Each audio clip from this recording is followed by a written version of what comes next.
Captain's Log Supplemental. If there's anything my career in Starfleet has taught me, it's to expect the unexpected. Over the last several days, we've had the opportunity to make first contact with the people of the Varquette system. They've only reached a handful of nearby stars so far, but their thirst to reach out reminds me of our own species' drive to explore. Not everything has been so familiar, though. During our first meeting with their Prime Ambassador, a sort of Secretary General in the parlance of home, we were presented with ceremonial blades, and despite our strong disagreement, challenged by the Prime's bodyguard to ritual combat. Mateo, our chief of security, stepped up and was, we thought at the time at least, able to subdue the warrior without any bloodshed. The blade, held by the extra set of arms kept hidden beneath the sash, as we would later learn was custom, came as a surprise to us all. In a panic, Mateo cut the right arm off. I thought we had lost all hope at a diplomatic future with the Varquettans right then and there, but a cheer rose up around the room. The bodyguard stood back up, and we watched as the severed arm regrew right before our eyes, like a gecko's tail at high speed. I don't think any of us looked as relieved as Mateo did. The Prime was horrified to learn that human limbs don't regrow in a similar fashion, and since then has apologized profusely. Another reminder to keep on your toes.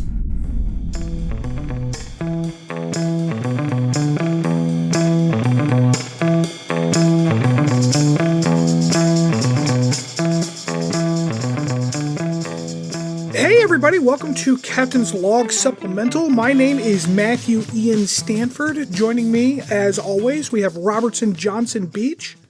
Hello. And our co-host Christopher, I don't know his middle name, Emmerich. Michael, by the way, and howdy folks. That is the first time I've ever heard that. That's interesting. So on this podcast, we are taking a quick watch through, a quite lengthy watch through of all of the Star Trek shows and the movies. We are starting in chronological order from within the universe's timescale, which means that we are starting with Enterprise. This is episode 2. If you haven't heard episode 1 yet, it's definitely out on the feed because we wouldn't have posted this one yet. So make sure you check that one out. You don't have to listen to them in order because, it's Star Trek, like, you know what's going on. But for those of you who are new, which would be probably all of you because this is our second episode, the way we do things around here is I'm going to start with a little bit of a summary over the episode. This would be the second episode of Enterprise Season 1, although it is marked as episode 3 because of the pilot. I think from here on out, we'll just call those by the proper numbers there. And there goes my train of thought. Fuck. Help me out here. You're doing a summary? Summary. Episode 3? 3, 2, 3. That's right. Summary of episode 3. So Fight or Flight. Yes, Fight or Flight. That is the name. And oh boy, this is a doozy. I've got all kinds of remarks, but I'm going to start with the summary at least as much as I can get through, which will be almost none of it. So, we have a cold open of a worm or a slug, as they call it, Sluggo, that Hoshi picked up off some planet, and Dr. Phlox is trying to figure out what it eats and trying to take care of it. That will be the B plot through the whole episode, is just kind of how Sluggo's doing. Hint, not well. He doesn't do great. But after the cold open, Hoshi's all upset that Sluggo's probably not gonna pull through. We get to the fantastic theme music, and then I'm not sure that Enterprise really ever hit its stride properly, but we have yet another kind of cold open, where Archer is looking for some kind of sound in the deck plates, a situation that does not get resolved. Like, it doesn't come up again through the whole episode. Not at all. Yeah, he just you're right. keeps on clanking. Yep, he hears I didn't even clanking. think about that. So if you're hoping to figure out what that is, maybe it'll come up in a later episode. I don't remember. We'll have to see if it comes back, because that'd be fucking amazing. I would take back everything bad I said about this show if that came back later. But Hoshi shows up and like asks him to switch quarters because her stars are going on the wrong way on her side of the ship, which like, okay, I get. But I have a question. Is there not an executive officer in Starfleet? Because that is not the fucking captain's job. That is the XO's job. And it just occurred to me, I don't think any of the shows have had an XO. The closest you get is like number one from like, Next Generation, Jonathan Frakes. But it's more like a pirate's first mate than like an actual XO. Yeah. There's certainly not that role, at least not spelled out. I'm wondering, that seems like something that Lower Decks would explore. You know what I'm saying? Sure. Like Lower Decks takes a look at the Lower Decks and the Starfleet officers there, but it's probably just one of those mundane details that was never worth exploring. It bugs me because I come from a military family, and I was actually an XO of a cadet squadron when I was a teenager. So like, I know what an XO does, and it didn't occur to me till just now that there just doesn't seem to be one on a Starfleet vessel, or even like, I guess they're not really Starfleet yet, but that's weird. Like, the captain shouldn't be doing goddamn everything. That's not his job. He's got more important things to do. And it comes up again later when I'm like, this is a job the XO should be doing. Why is the captain doing it? So I don't know. It's just, it bugged the hell out of me in this one. See, we don't have ship's counselor yet, so. So anyways, they, typical humans complaining about how empty space is and they want to explore some fun shit. Where are all them aliens at? Mostly to bang them based on how horny the show has been so far. Yes. And T'Pol says, well, I mean, space is pretty empty. What do you want from me? But they... Real quick. Sure. Quick interjection. So, I was re-reviewing this part, and it reminded me of a kind of a sci-fi article I read the other day that, first off, was pretty out there. It was not peer-reviewed and had no real basis in space from what I was reading. But I thought it brought up an interesting thought, which was how many aliens in the galaxy would be hostile? So the way this article took a look at it was they based it off of a count of basically countries on Earth that had invaded another country between, I think, like 1915 and 1922 or something like that. I don't know why they chose that date range, but needless to say, they based it off of kind of a human experience because that's where our data points are, I suppose. And they came up with there's at least 4 evil alien species out there that would, invade our planet if they could. And I thought, 4 is not bad, right? We got the Klingons, that's one. Uh-huh. The Nausicaans. Sure, yeah. Romulans. It's... Dominion. Putting it in Star Trek terms, yeah. like I was counting, that's the first thing that popped into my head was, how many real hostile alien species are there in Star Trek? The Gorn. The Gorn, yeah. I wonder about that data because this article tickles my political science background. I knew it would. Because they are suggesting that, there's some limited number of countries that are invading other countries since 1914 or whatever the article says. Which, right. Okay, I understand that. So they're kind of basing there's 200 countries in the world or whatever. 123rd. I think at the time it was 153. So their count was 51 of 153 or something like that. 51 of 153 invaded. What their data probably doesn't account for based on that description is that those are the 51 countries that are able to invade other countries, because I'm assuming the most the most powerful nations on the planet are all in that list. Because take a guess who number 1 was. Oh, it was us. Absolutely. Yeah.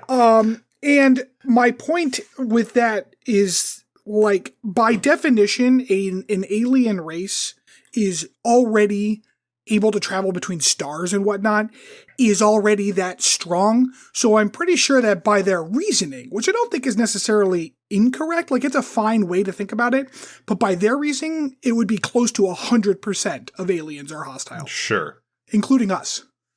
Yeah. So, can I ask you something, Chris? Yeah. Mm-hmm. Have you ever read or heard of the three-body problem or the concept of the dark forest? These are both things that I've heard of, but never really delved into at all.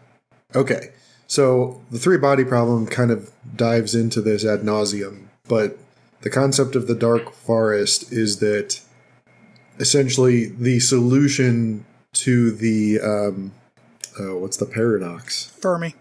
The Fermi paradox is the reason we haven't heard from any neighboring alien species yet is because it is a system-wide understood fact that if you advertise your location, someone will either come and kill or conquer you. So it is in everyone's best interest to just not make a noise. Interesting. We call that a Nash equilibrium in game theory. Meanwhile, we're shooting out Voyager into deep space with all of our deets. Deep space is kind of in quotes there. Well, sure. I mean, eventually it'll be deep space. See, I prefer the concept that any species that has made it to the point where it's capable of interstellar travel has clearly overcome most of its own internal conflict and therefore is less likely to annihilate you, but we only have a solution set of one right now, so sure, we can only say so much. And we don't even have a solution set of one because we don't know what we're going to be like when we are interstellar, Yeah, are we True. Are we Prime Universe or are we Mirror Universe Starfleet? Stay tuned for season 2. Anyway, sorry. Anyways, no, that was great. So they, just to kind of shorten things up, they find a ship that seems to be relatively derelict. They're trying to figure out, because they're trying to meet people. So they're trying to figure out what's going on with this ship. And T'Pol is very much like, leave it the fuck alone. It doesn't involve you, which I can't necessarily say she's wrong about, but we'll talk about more about that particular aspect of this in the second section of the show today. So save your thoughts on that. But one of the things that she did say, which I found very interesting, was that and this is something that never happens in Star Trek again, scanning their ship's interior might be considered an invasion of privacy. Yeah, it sure fucking would. And all he would do is check for life signs. How many goddamn times do the Star Trek shows? Later in the episode, the Enterprise gets scanned like that. Yes, and I think that was kind of part of that purpose. And so how many times did Picard just show up and any life signs? Well, there's 14 humanoid life signs on board or whatever. Yeah, I guess this is the only time they ever gave a shit about it. Sure. Well, I mean, they got that giving a shit right out of the way, right at the start of Starfleet, after they decided they just needed to know some stuff, Amazon style. Hell yes. See, this is Enterprise asking the big questions. First episode was all teleporters, and now we're doing scanning technology. Sure. And during this little moment, another thing I got called out in my notes here, they're on the bridge, and it's hey, there's a fucking ship here. That's weird. Why is Trip there? Shouldn't he be down engineering something? This is an interesting thought. He kind of doubles. You mentioned number one earlier. I think in Enterprise, Trip kind of doubles as the number one as well as chief engineer. I agree that he fulfills the same writer's role, which is to give the captain a best friend, but I don't agree that he fulfills that role in an organizational way in universe. Because he's not, he's more like a counselor. He talks to everybody, he's friendly, he's got a nice southern accent, but he's not doing anything other than engineering. He's not making any decisions, he's not ensuring that the captain's plans get executed. Yeah, he doesn't have the authority. I think Archer, though, treats him that way. He gives him tasks a lot of times that are similar to that, in my opinion. And you're right, he's not, he's not treated as a rank officer, but he seems to use him in that role a lot. Right. So they come to the decision to ignore T'Pol's objections and board this alien ship. Trip is a little butthurt because he would like to go aboard the alien ship. And Captain Archer's why would I need an engineer? And that might be one of the stupidest things I've ever heard. Why the fuck wouldn't you need an engineer on what you admit is a broken ship? But whatever. His reasoning was, oh no, the Enterprise is too new. It needs its daddy. which is fine, but like they didn't take an engineer at all. Like send one of the lower engineering staff. That's what they're for. Technically, Archer shouldn't have been on that fucking away mission. And this is that Kirkian mindset where like the captain goes on all the away missions that I find very obnoxious. And not because I don't think a captain should go get to have fun or whatever. That's not what bothers me. What bothers me is that a person who becomes captain has a very select set of like managerial and tactical skills. So there is by definition someone on that ship that is better at away missioning than the captain, because that's not the captain's job. He has too many other important things to be doing. Like send the guy who's good with phasers or good at double hand punching. Like, don't send the fucking captain. Double hand punching. So of course the ship looks like it's been kind of shot up on the inside, a little bit on the outside. Reed wants to blow it the fuck up. Captain says, "No, how about I try this one button? We'll just try one thing at least," and that works. So Reed was sad. Yep. They go inside. They find some bodies. Hoshi screams for a long time. Freaks the fuck out. She is not happy, which to be fair, okay, like she's not comfortable in that situation.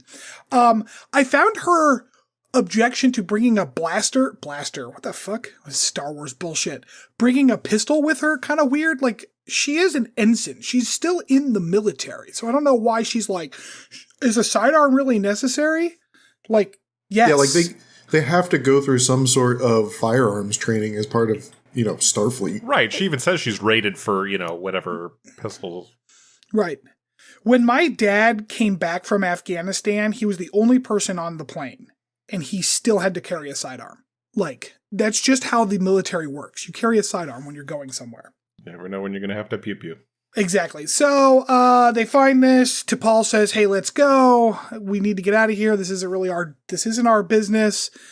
Archer agrees, then he feels bad about it, so they leave, and then they turn around because they had an awkward dinner.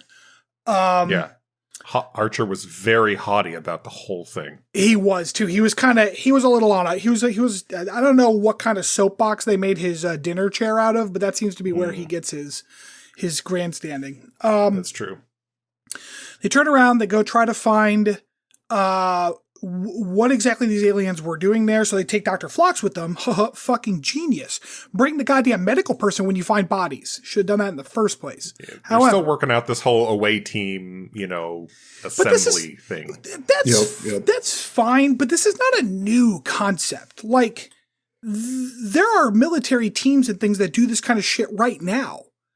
Like, you bring a doctor. You bring a medic. That's what you do when you potentially find bodies.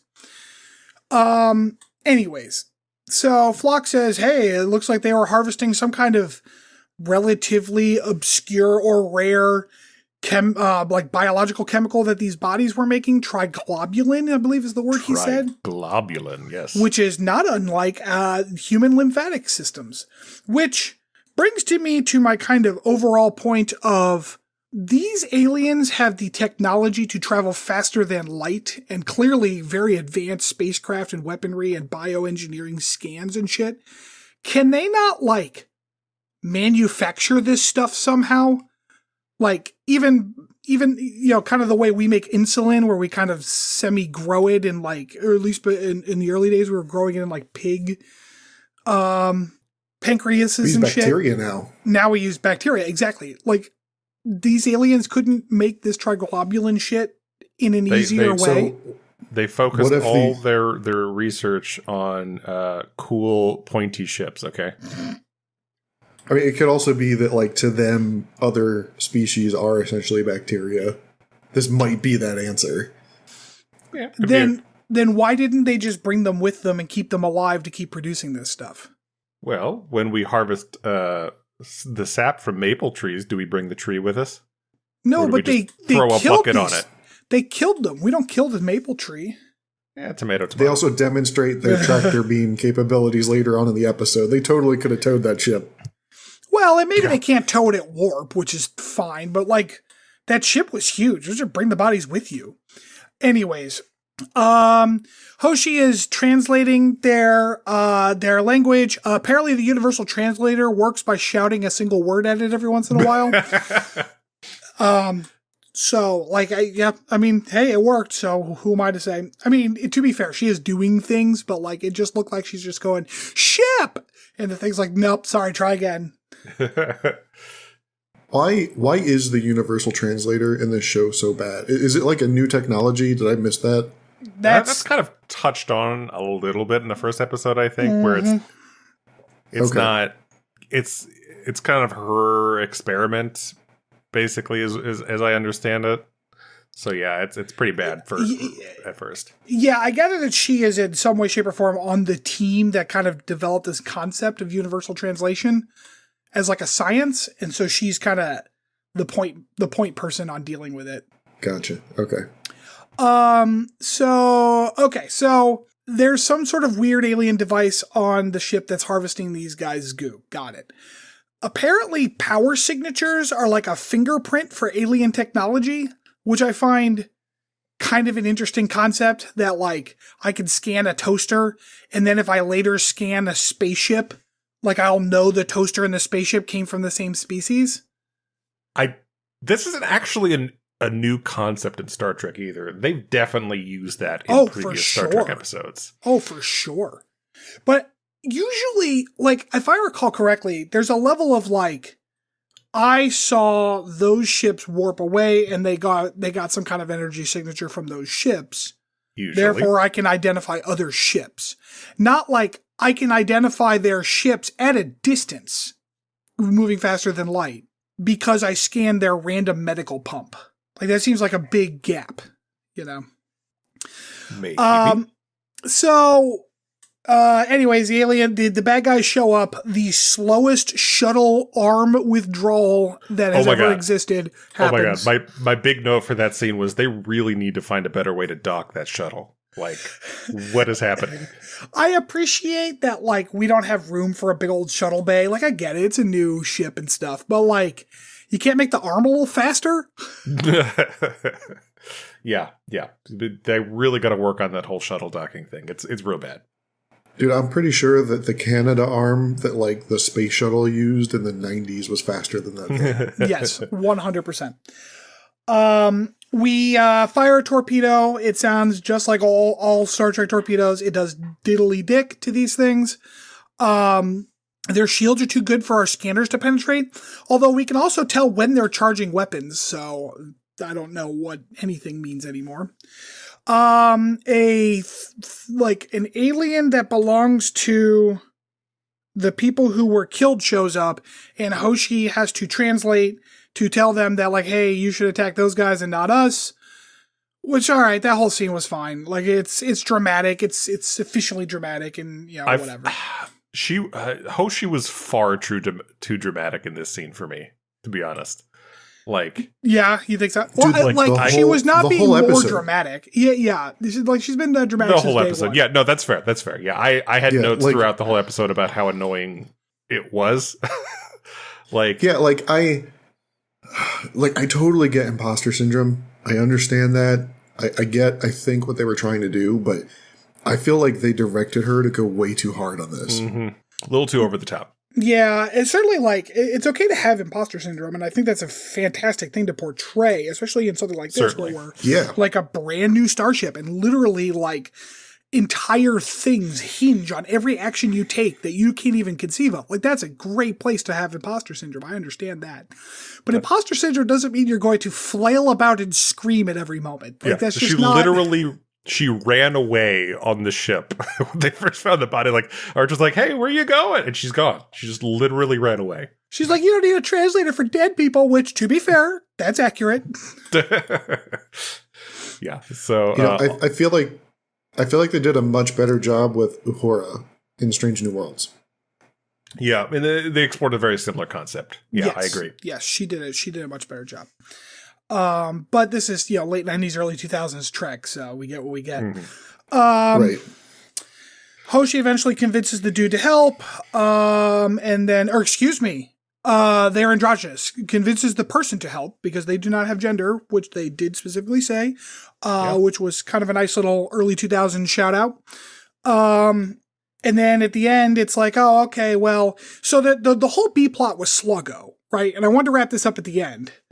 The whole B plot with Sluggo was supposed to be like a representation of Hoshi, right? So it's like, well, maybe Sluggo's not comfortable here because it's just not where Sluggo belongs. And they had this whole conversation in the middle of the show where maybe Hoshi just needs to go back to teaching because maybe Sluggo just needs to go back to its planet.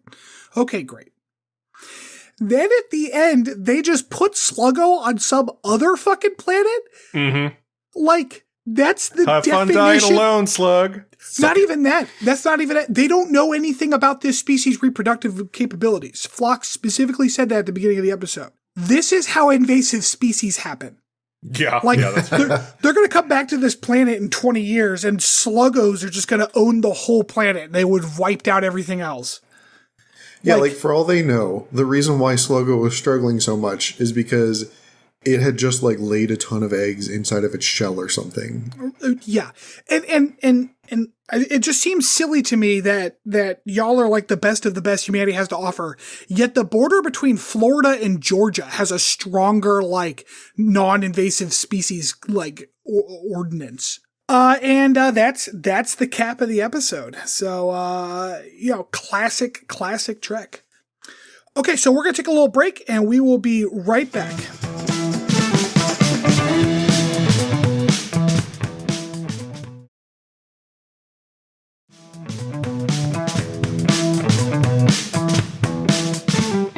And we are back. So in the, kind of the talkie, which we need a fucking name for these segments. Chris has come up with a name for the third segment, so we'll talk about that in a minute. But we need a name for the second segment where we just talk about random shit that's kind of vaguely associated to the episode.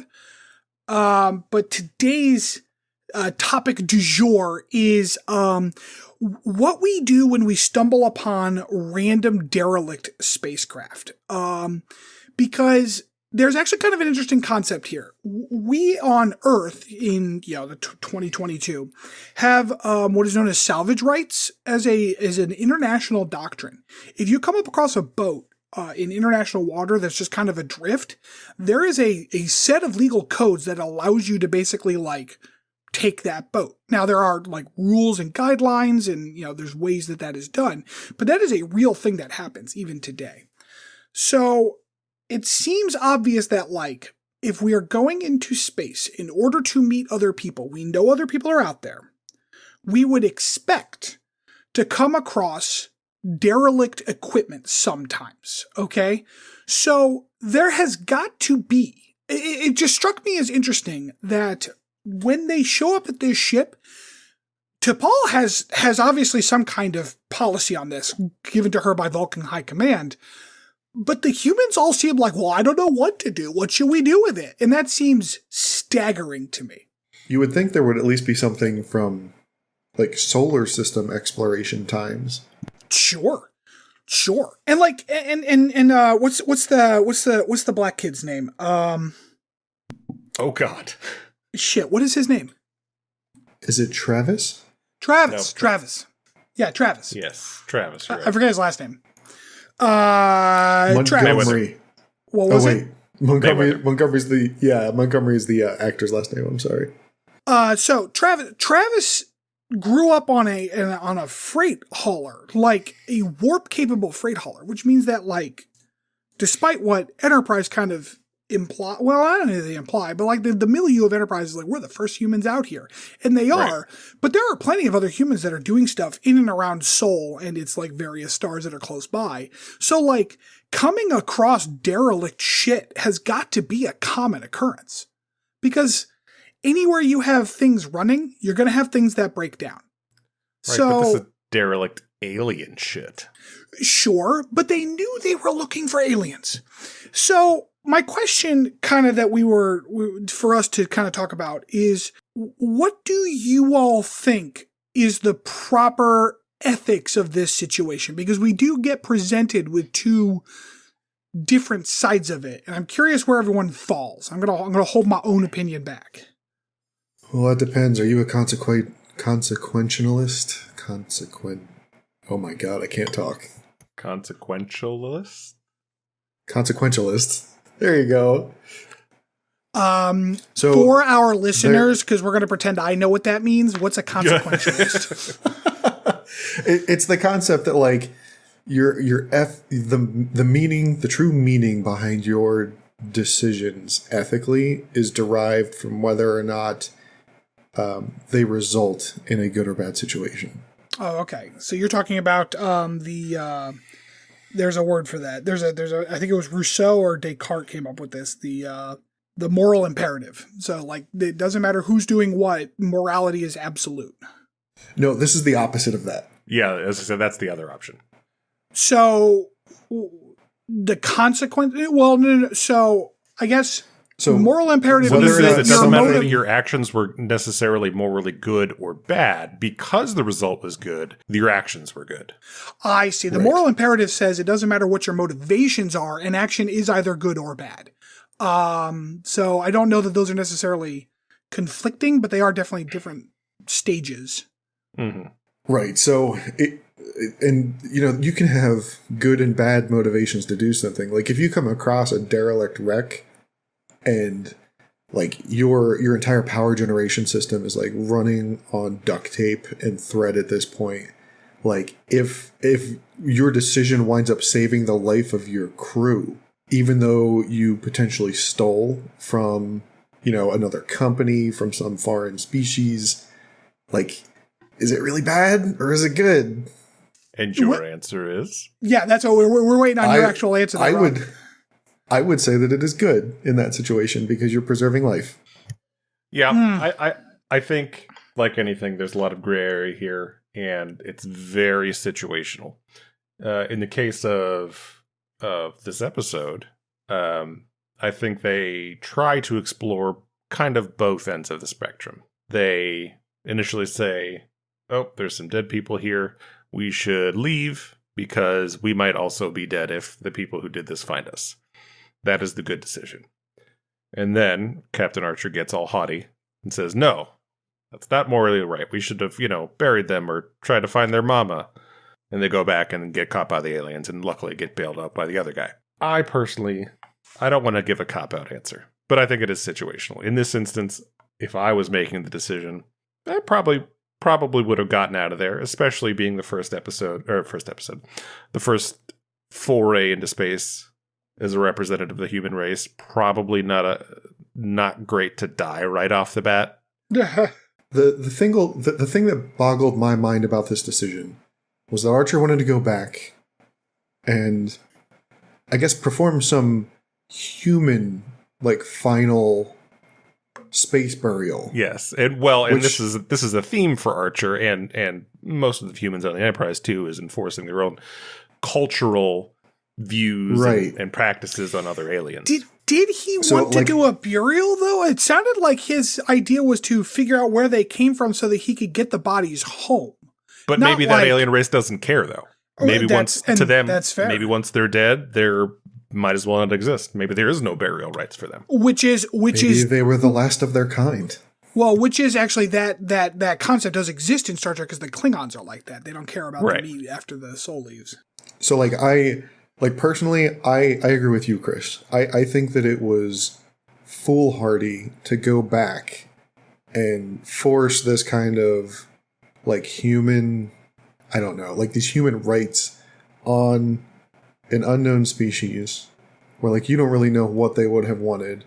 And on top of that, he's endangering his own crew by taking them back, knowing that they have similar biology and knowing that there is an aggressive force that's like harvesting these people. To be fair, the similar biology thing didn't come back until they already went back. Because they never had Phlox. It was when the doctor was on board. Which is, again, like, why the fuck didn't you bring Phlox on as soon as you found a dead body? That's right. I forgot they didn't have that second away team until they had already gone back. So to play devil's advocate, that's the wrong term. To moderate the discussion a little bit, let me ask you both this then. if the outcome, so because it sounds like you're both on the fairly like, maybe it was foolhardy and maybe there was a better way to approach it, but in the end, it was a morally sound choice because it worked out. But what if all of the information was exactly the same, except that in the end, it turns out that they had violated some kind of, like very honorable death ritual or whatever, and they had really offended the species. It was like clearly a bad thing for them to have done. Does that change the morality of that decision in the beginning? I think you've got it backwards for us. I think we both viewed it as a bad decision, regardless of whether or not it worked out. I see. I'm sorry. I misunderstood. That's not going to change it. Okay, so you both think, well, man, because that's what I was going to say, and now I don't have anything to say. So, what would it change anybody's mind if Archer was actually able to find the homeworld of these people and return their bodies? I know that this, the Deus Ex guy shows up at the end to bail them out, but would it change either of your opinions if that is what triggered first contact protocol with an Enterprise away mission for the first time? I think that is what basically they spell out at the end, right? They portray it as they have opened up relations with the Axanar, and they're just starting to talk, but things are good, and they kind of portray it as, oh, it's that way because they went back. But I don't like it. The problem I have is my opinion is that T'Pol was the person who was most correct in all of this, because she was clearly following a prescribed procedure that no one else was following. And there's a level of flying by the seat of their pants for this crew? Yeah. Which is fine. I understand the kind of plucky TV nature of that, but this is why these kinds of things need to have rules, so that it is not just some random person's decision on whether or not to do this. Because right. At least Picard can talk about it right before he ignores it. Right. Sure. I mean, that's fair. Yeah, because, objections are duly noted and all that shit, to hell with our orders, yada, yada, yada. But at least that, there's an acknowledgement that those practices exist. How many times is the Prime Directive ignored as soon as it is brought up? Most of the time. Yeah, it's only there to be ignored. Right. That's the entire function of the Prime Directive. But I think that it is interesting to me that we're supposed to feel that Archer is the hero here. And I'm calling Archer because he's the one who moved the story. It's not necessarily specifically his fault. It's just the kind of humanity characters that we're supposed to feel like they're the heroes here because they did this. And yet, we don't even know what they managed to accomplish. For all we know, they just sparked a war, and those Axanar are fucking dead next week. We don't know. So that is what has bothered me about Archer through the first 3 episodes so far. I have a hard time rooting for him because he's a pretty big jerk to T'Pol, all of the time forever. It does soften later. That is good to know. The show opens up with this kid talking to his dad, just being racist or speciesist. Softens and hard. And I don't know. I'm just finding it very hard to root for him right now. I find Trip much better as a person for some reason. Sure. Even though he shares the same beliefs. I don't know why. It just comes off softer somehow. Maybe it's the southern accent. I don't know. I wonder how much of that kind of opinion of Archer comes from an environment that we live in where Archer is kind of representing all of the things that are classically American, and yet we're 3 relatively liberal people who have been having a lot of trouble with what is classically American over the last 2 decades. So I'm wondering if some of that is rubbing off on you there. Every time. Also, I was going to say, I think another factor is here that most of the time it is Archer who is making the decisions, who is initiating the action. So at least probably even subconsciously, he's also being blamed for all the things that happen, even if Trip is expressing the same views. Sure.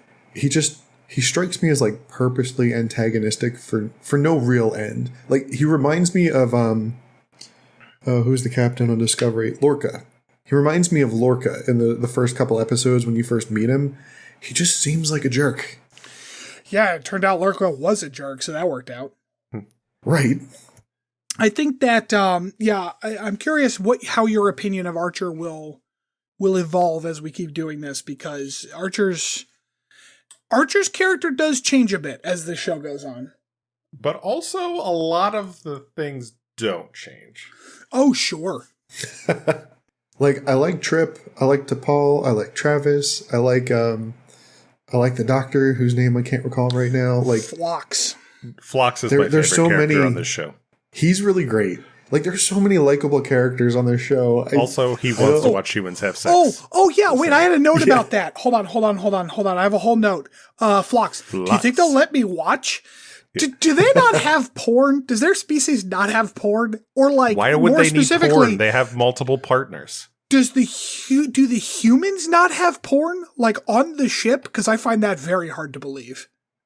Yeah, that is a legitimate question. Speaking of things that Lower Decks addresses that is clearly happening but is never mentioned in other Star Treks. Cleaning out the biofilters on the holodeck. Is next episode, at some point, Trip gets knocked up in a holodeck, so I think it's in the next couple episodes. Oh, that's not I thought that was like at least season 2. Am I making that up? Wait, they have holodecks in the show? Early. No. Not really. Well, the humans don't. I was going to say, I thought the holodeck became a thing in Next Generation. Like, the whole point was they were going away for so long, they needed, like, some special form of entertainment. Yeah, so it's an alien species. We'll get to it. We'll get to it. Yeah, we'll get there. We're running out of time for this segment, so I am going to go ahead and say we got to take a break, and then we will be back with whatever the fuck Chris has got for us for section 3.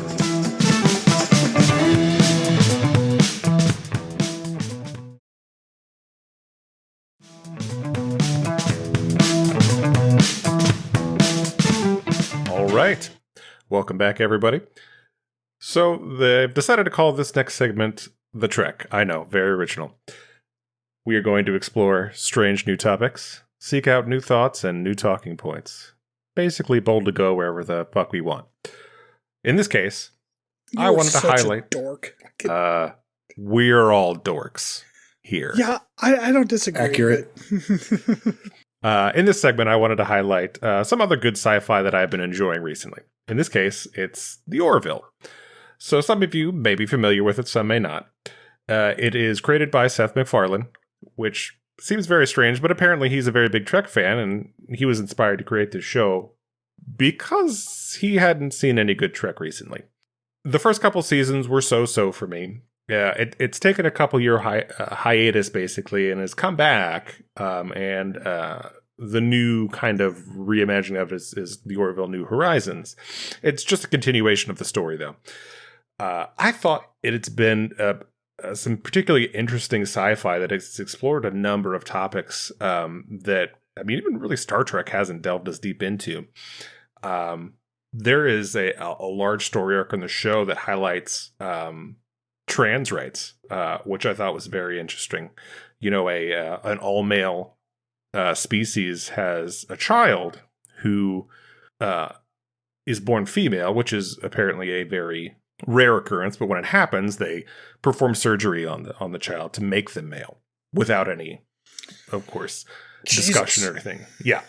So this story arc started a previous season, but kind of came to a head in this most recent one, where the child who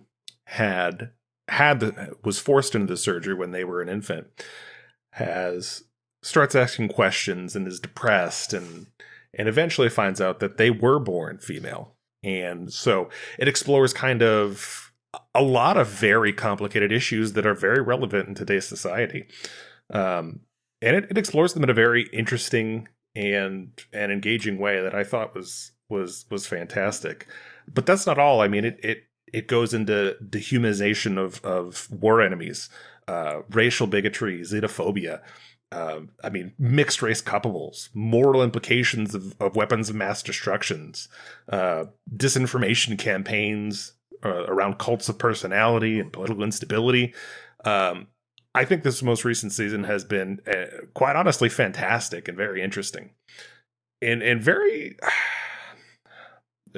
brave in the topics it's explored. To be quite honest, because even Star Trek is hesitant sometimes to go as deep into these topics as the Orville has.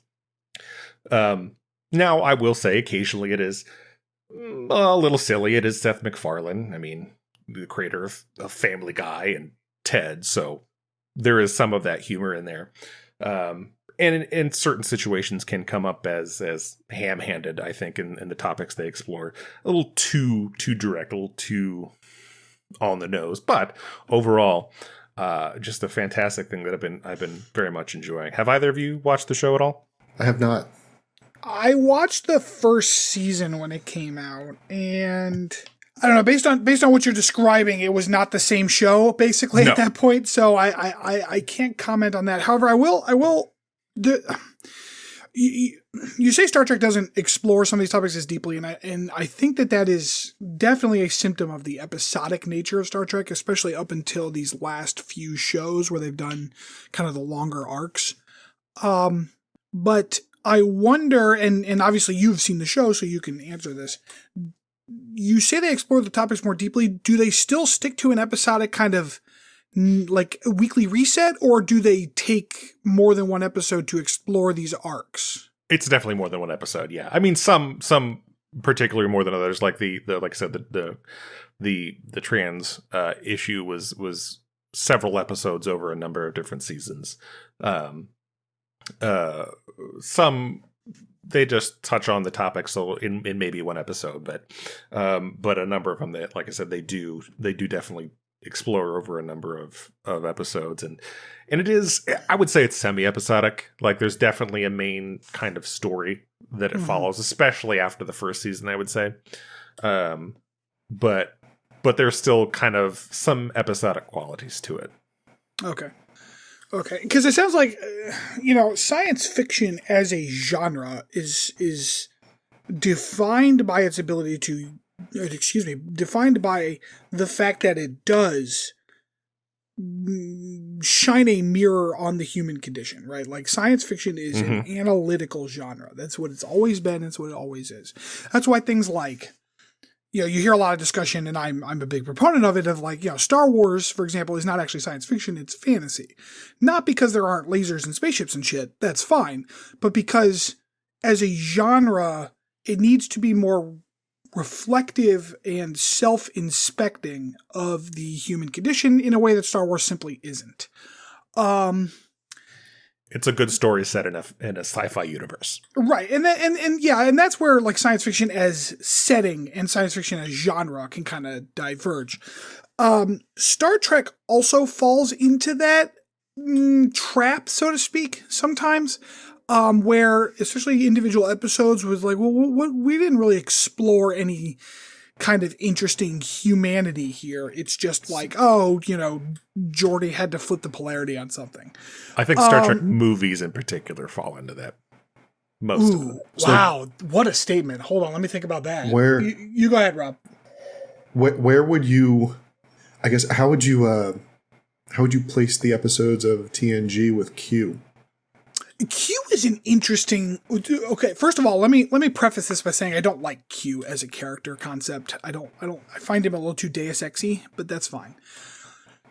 Q is an interesting element vis-a-vis this discussion because Q is explicitly trying to get Jean-Luc and the other humans to reflect on what makes them human.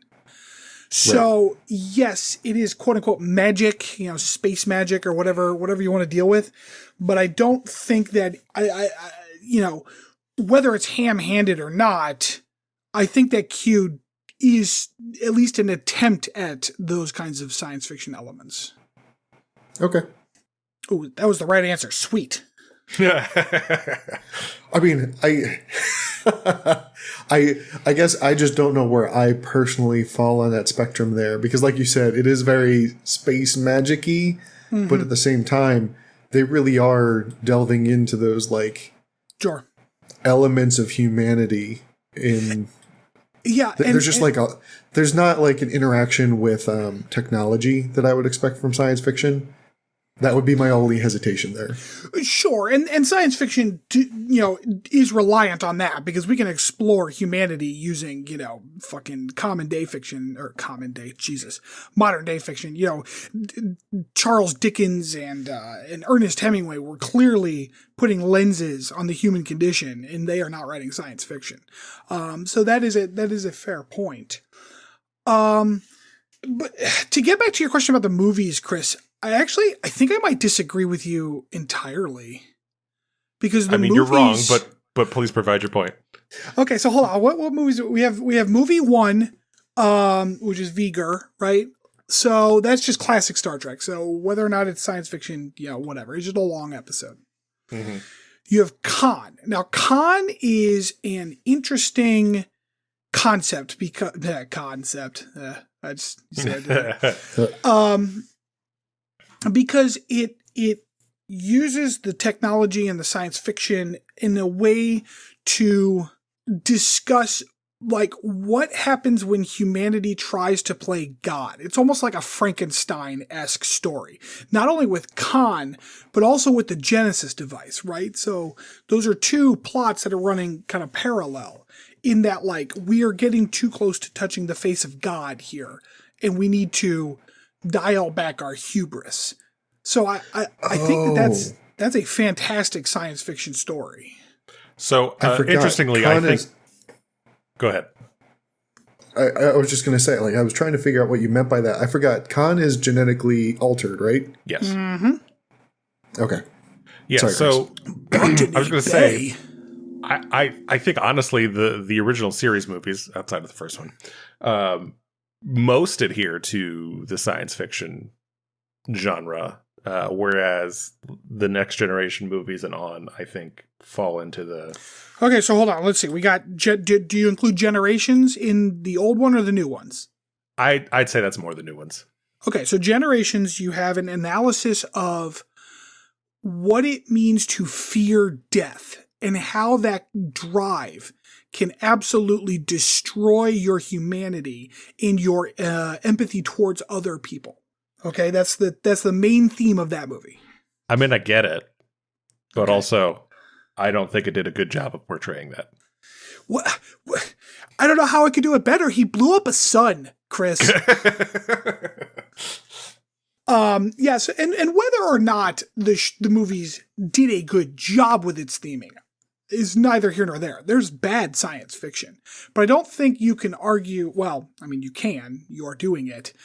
I don't think it is accurate to say that the movies are less science fiction than the show, because after that you've got First Contact, which is it's basically Moby Dick again. It's just a story to me, but with robots. But like Moby Dick with robots is science fiction, right? Because you're talking about the human condition, but with robots. Like that's the definition of science fiction.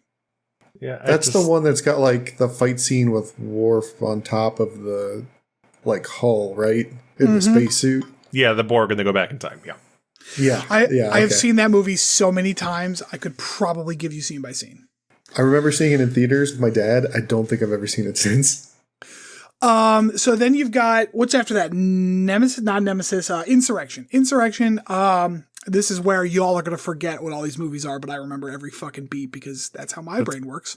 Also, you just watched them like a year ago, didn't you? It was a little longer than that, but yeah. It was towards the beginning of the pandemic. Insurrection is about an alien race living inside this, like, on this planet that gives basically immortality in kind of a weird way. It's like a fountain of youth planet. And the inhabitants have decided that they are happy living kind of an idyll lifestyle. So they don't like do technology anymore, even though they know it. And then some people that like were a sect of them who are trying to prolong their life via like gross surgeries and genetic alterations want to take the planet from them. And their argument is that that those people are not using it to its fullest potential. So it is very much kind of an analysis of like colonialism and like resource harvesting. That's a stretch to me.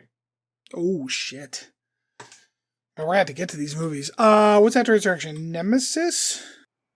Yeah, Sure. no, that one's crap. I don't know. Which is the one where Data like gets a cat and he's got that emotion chip in him? That's Generations.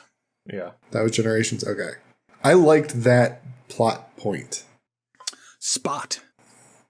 Yeah. I mean, he had Spot in the series, though. Speaking of science fiction with cats, have either of you seen Lightyear yet? Yes. Oh my god! Oh my god, it was incredible. I fucking loved it.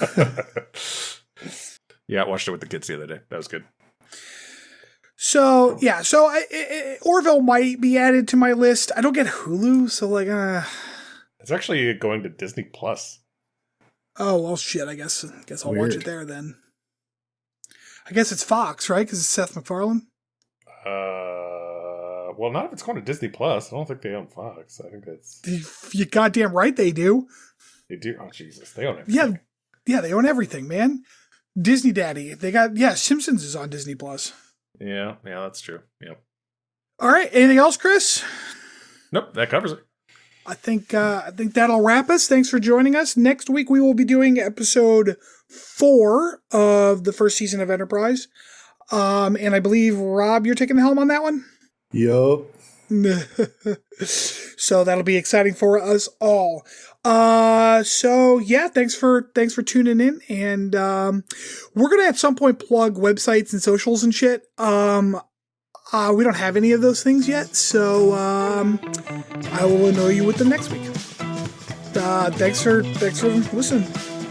Bye-bye.